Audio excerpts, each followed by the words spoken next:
0512 local time. The sea lies flat, almost unreal. The horizon is sharp and empty. Then the soundscape changes. On the sonar display, a thin green trace begins to form. It is not weather. It is not random noise. It has rhythm, low frequency, steady, controlled, contact bearing 187. No one looks up. They do not need to. Every station understands what that bearing means. The ship holds its course, for now. A second trace appears on the screen, offset by 30 degrees. Different depth, different rhythm, same purpose. Second contact bearing 221. The air inside the compartment seems to tighten. This is no longer a stray signal. The sonar operator rolls back 3 minutes of acoustic data and plays the sequence again. The patterns line up. The pauses are too clean. The spacing is too deliberate. Something beneath the surface is pacing the ship, reading its speed, counting the turns of its screw, learning its habits. Third contact, bearing 039. Now there is no doubt. 3 underwater contacts, 3 bearings, 3 depths, all closing. There are no raised voices, no dramatic movement, only the quiet sound of systems shifting into a different state. Screens refresh, filters narrow.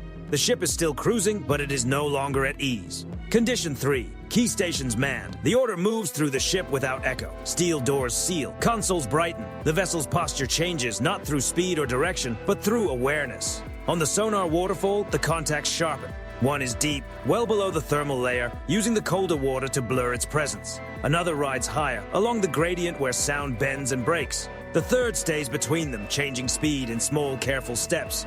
They are not searching. They already know where the ship is. The helmsman holds course. 20 knots. No deviation. No sign of concern on the surface. Nothing changes. That is the point. The sonar supervisor leans closer to the display. He does not name the contacts. He does not have to. The blade rates, the harmonic spacing, the absence of civilian noise. All of it points to modern naval platforms with trained crews. The ship is being measured. One contact increases speed by 2 knots. Not enough to create a messy signature, just enough to close the distance. Another slides sideways, adjusting its bearing to cover a turn the ship has not even made yet. They are building a box, range decreasing. The words carry weight, not because they are loud, but because they are calm. Inside the control spaces, calculations begin running side by side. Closest point of approach, time to convergence. What the contacts would learn if the ship turned now. What they would learn if it stayed straight. The answer is the same. Hold. A faint vibration moves through the hull as the ship's sensing systems adjust. The vessel listens harder now, separating the ocean into layers of probability. The deep contact rises slightly, slow and deliberate, testing the thermal boundary. It pauses, then continues. That pause matters. It means someone on the other side is thinking. This is not a random meeting.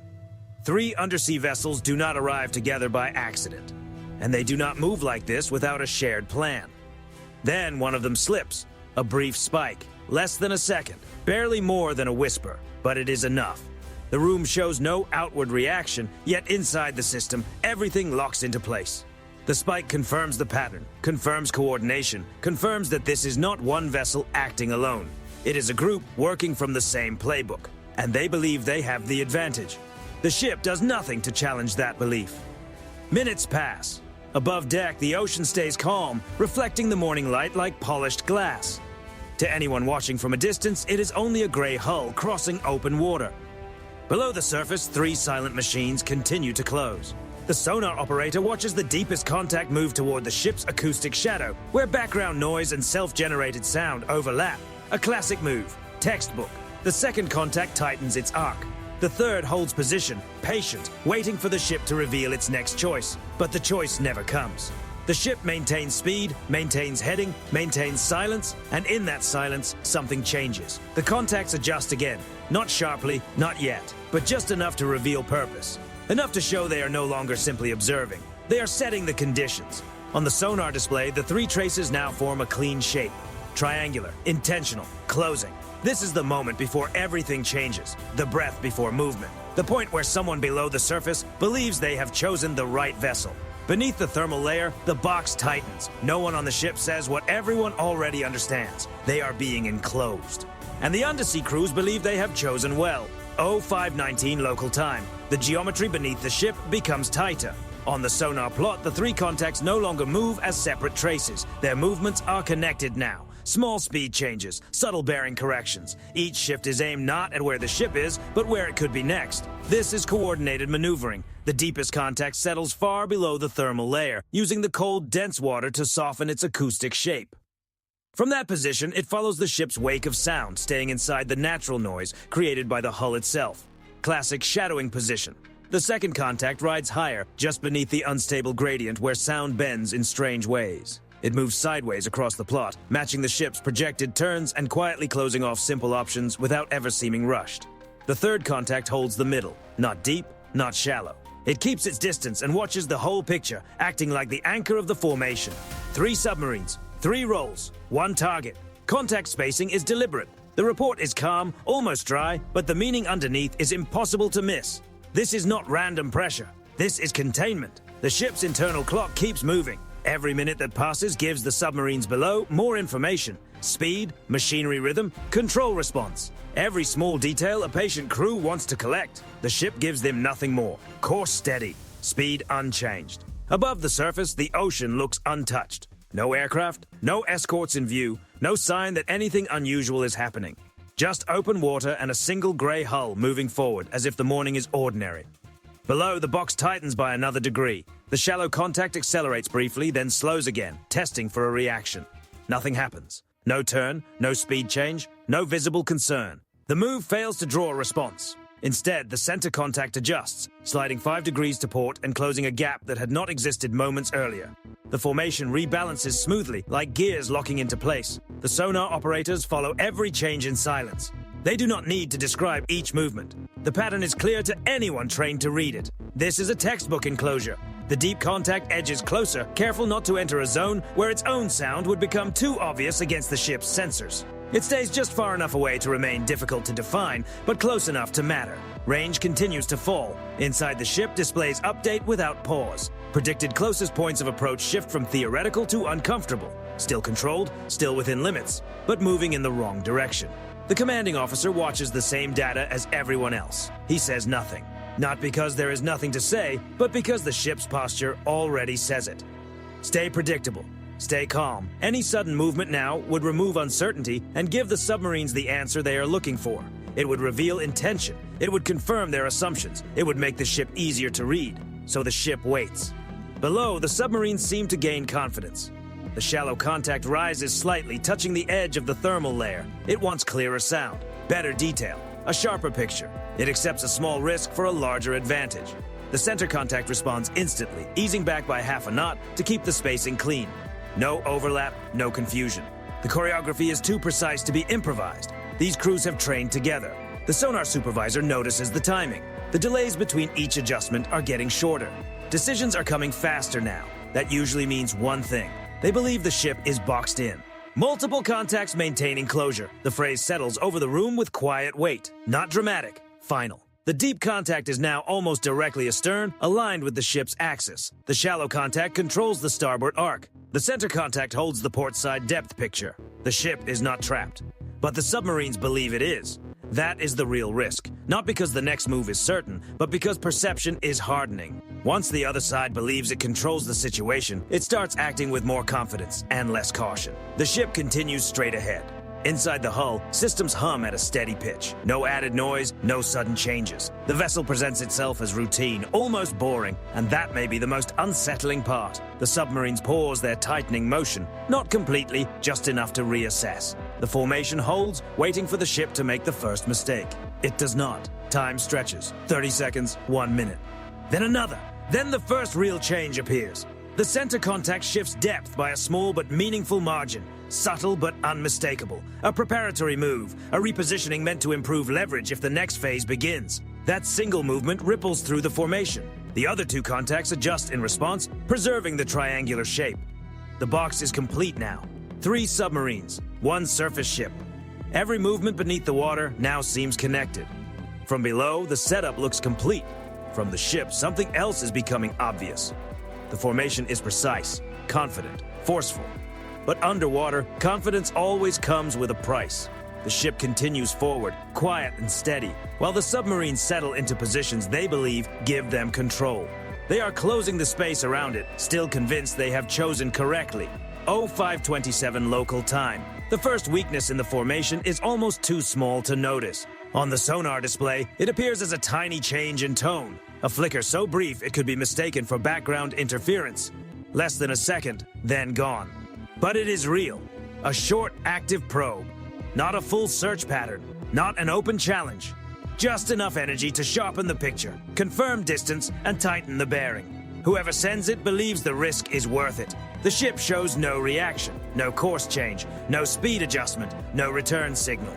To the crews below, it looks as if the probe has gone unanswered.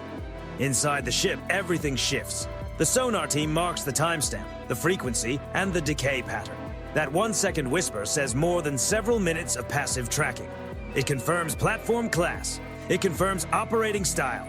It confirms that the contact believes it has the better position. And that belief matters. The deep contact remains steady astern, still tucked into the ship's acoustic shadow. The shallow contact edges closer to the thermal layer, drawn toward cleaner returns. Center contact keeps the geometry intact. They are comfortable now. The ship stays predictable because it wants to be seen that way. Then, without warning, it makes one small adjustment. A minor depth change, barely visible from the surface, measured in feet, not meters. No change in speed, no change in heading. To anyone without training, it would seem meaningless. Underwater, it changes everything just enough. The ship's acoustic profile shifts. Sound begins to reflect from the hull in a slightly different way. The deep contact's shadow line becomes less clean. The shallow contact loses some clarity. The center contact's range estimate drifts by a narrow margin. The box does not open, but it bends. The shallow contact reacts first, sliding sideways to recover its preferred angle. The center contact changes depth to keep the formation balanced. The deep contact pauses, deciding whether to rise or remain hidden below. That pause is recorded. The ship holds the new profile as if nothing unusual has happened. No follow-up move, no escalation, just steady, ordinary motion. Seconds pass. The submarines correct again and rebuild the shape. But something has changed. The timing is no longer perfect. One contact moves, then another answers. The clean symmetry is gone. The ship's sensors catch it at once, not because the movement is dramatic, but because it is no longer synchronized. That is the opening. Another small change follows. This one is lateral, only a few degrees, carried out smoothly with no burst of acceleration. The kind of maneuver that looks like normal navigation and sounds like nothing special. Underwater, it forces a choice. The shallow contact tries to hold position, but drifts too near the thermal boundary. Its signal sharpens for a moment, revealing more of its acoustic character than intended. The deep contact moves outward to compensate, but that stretches the triangle. The center contact shifts to close the gap. For the first time, two submarines adjust at once instead of all three. The box loosens. No one celebrates. No one says it aloud.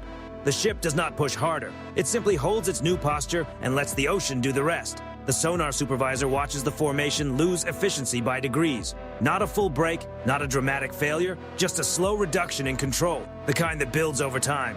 The submarines feel it too. The center contact sends another brief probe, slightly longer than the first. Still careful, still measured, but more direct now.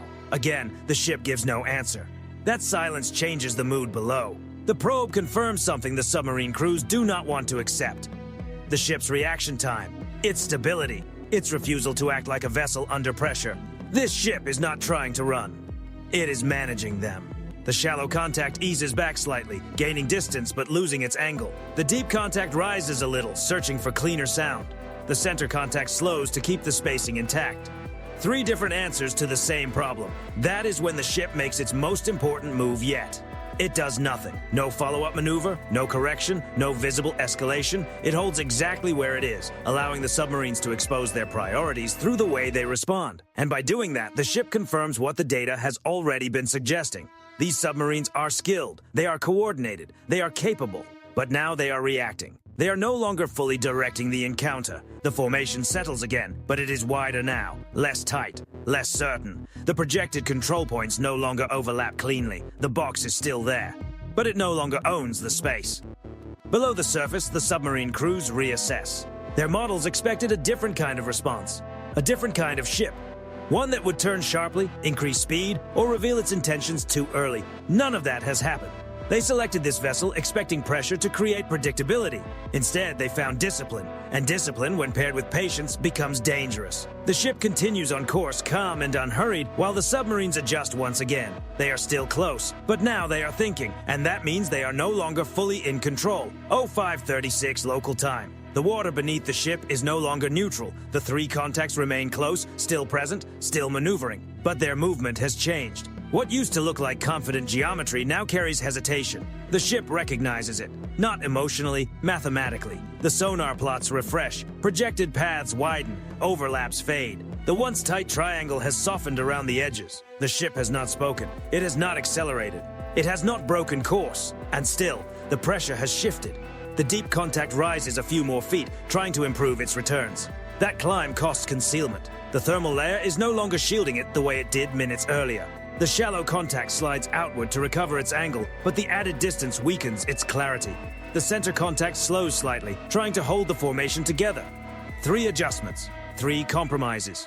The ship does not chase those weaknesses, it simply recognizes them. Then comes a subtle helm correction, barely noticeable from the deck, but enough below the surface to bend the sound paths away from what the submarines expect. The effect is immediate. The deep contact's bearing wavers. Not dramatically, just enough to force another calculation. The shallow contact's clarity flickers as it brushes the thermal boundary again. The center contact tightens its turn to compensate. Now 2 submarines are correcting for one small move from the ship. That is leverage. The ship holds steady again and lets the adjustments ripple outward. Seconds stretch. The formation breathes. This is not open confrontation. It is not even a bluff. It is the quiet use of physics, patience, and timing. Then one contact makes a decision. The shallow contact increases speed by a single knot. Not to rush forward, but to reposition and regain control of the starboard arc. It is a mistake. The speed change alters its acoustic signature. The shift is small, but clear. Blade rates sharpen. Harmonics separate. The contact becomes easier to track. The ship records everything. The deep contact reacts late, sliding sideways to restore coverage. That movement widens the triangle even more. The center contact shifts to compensate. But now the spacing is uneven. The box is starting to come apart. No alarms sound. No voices rise. The ship's posture remains calm, almost indifferent. And that indifference is intentional. The submarines expect resistance, they expect retreat, they expect some kind of warning. They receive none of it. Instead, the ship makes its most decisive move so far. A slow, continuous adjustment. No sharp angles, no sudden speed change. Just a smooth alteration that unfolds over nearly a minute.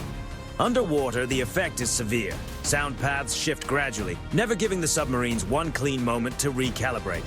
Their predictions begin to trail behind reality by seconds, then by more. Each contact adjusts using information that is already aging. The center contact sends another cautious probe. Longer this time, but still controlled.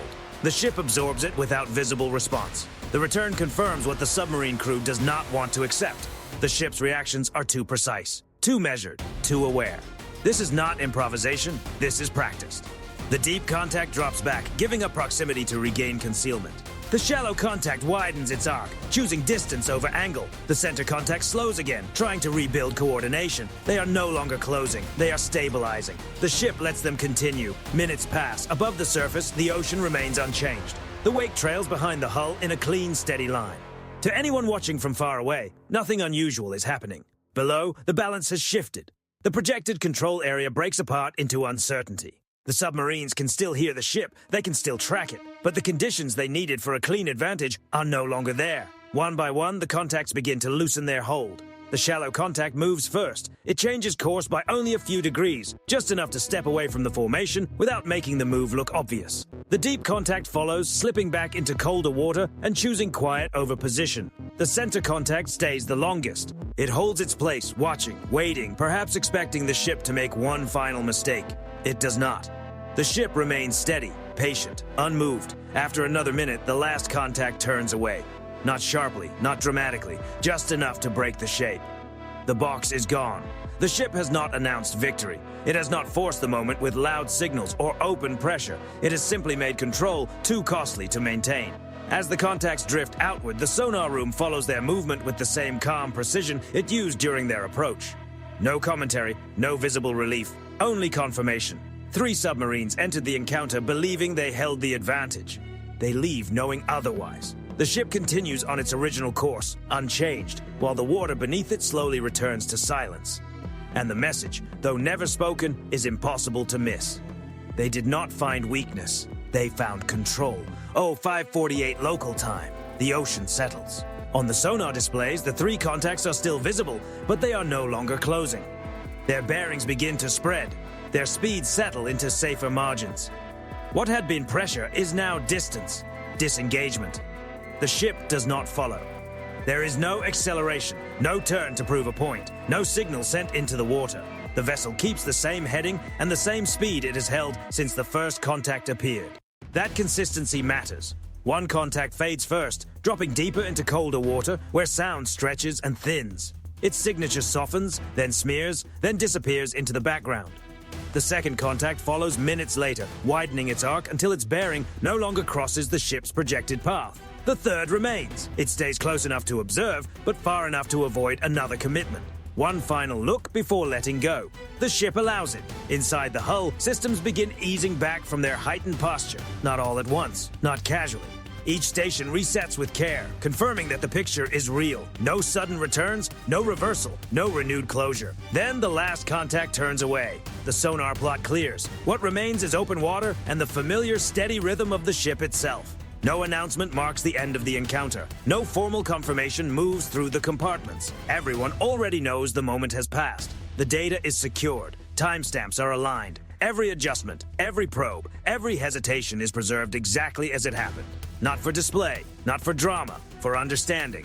This is how moments like this are measured. Not by noise, not by spectacle, not by open confrontation, by control maintained. Above deck, the sea looks the same as before. The sun climbs higher, the horizon stays empty. To a distant observer, it would seem as if nothing happened at all. That is the point. The ship continues on its original track, unaffected. Its wake draws the same clean line through the water that it did an hour earlier. No delay, no visible change, no sign that anything below the surface ever tried to shape its path. Beneath the water, 3 submarines carry away something more lasting than position. They carry information. They entered the encounter believing they understood the ship's limits, its likely reactions, its breaking points under pressure. They leave knowing those assumptions were incomplete. This was not settled through force. It was settled through discipline, through restraint, through refusing to hand initiative to someone else's expectations. The ship never announced what it could do. It never showed more than it needed to. It never tried to win in a way that could be measured quickly. Instead, it allowed the environment to do the work. Sound, time, geometry. The submarines adjusted because they had to. Holding the formation required more exposure than they were willing to accept. Every correction revealed something. Every reaction gave away a little more. Silence favored the prepared. As the final traces fade from the displays, the ship returns fully to routine operations. Watches rotate. Logs are updated. The day continues. There is no ceremony for success like this. No visible marker. No headline. Only a record. Somewhere below the thermal layer, the water keeps no memory of what happened, but the crews will. They will remember a ship that did not behave as expected. A vessel that did not react the way it was supposed to react when 3 submarines closed in around it. They will remember the silence. They will remember the timing. They will remember the patience. And the next time they shape a formation, the next time they close a box around a surface contact, that memory will be there. Not spoken, not written on the display, but present. It will sit behind every decision before the decision is even made. A quiet reminder that not every calm ship is unaware, and not every silent one is defenseless. The ship does not look back. It never needed to. It moves forward, steady and almost ordinary, carrying a truth that requires no explanation. In modern naval operations, control is not always announced. It is not always shown through speed, noise, or visible action. Sometimes it is simply felt. And sometimes the strongest message is the one delivered without a sound.